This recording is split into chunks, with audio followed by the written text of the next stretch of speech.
What does it mean by passive voice? When you talk about passive voice, the point is not to talk about what the subject does. Rather, it is about what is done to the subject, right? If I say I was questioned or I was surprised or I was asked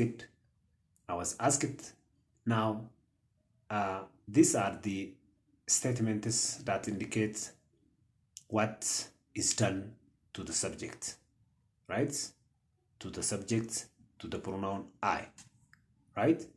So when I say I was invited, I was questioned, I was surprised, so the focus is not to talk about the agents, the one that did the action when I say I was invited. Of course, to give detailed informations, we may add it. I was invited by, you know, by X or Y, right? I was invited by him, let's say. So this sentence is not talk about the agent, him, the one that's invited, but the one that was invited, right? It is about subject, right? Our focus is, as I've already said, what was done to the subject.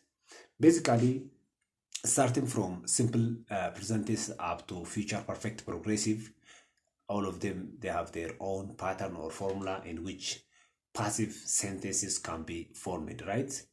But for now, we are talking about simple past passive. So when we talk about simple past passive, our focus is, as I've already said, that's what was done to the subject.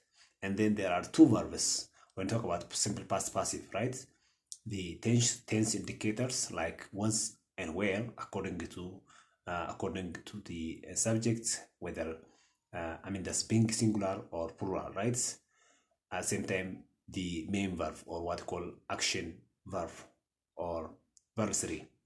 So, for example, when I say I was invited, and then was indicates the tense, which is past tense. Tense means time, and then verb 3 or the main verb, invited, right? Make sure to, as there are two verbs, right? Tense indicator was or were, and then verb 3 or what we call past participle or the second past. The first past is simple past. Then here we use past participle, which is verb 3, right? So focus on what was done.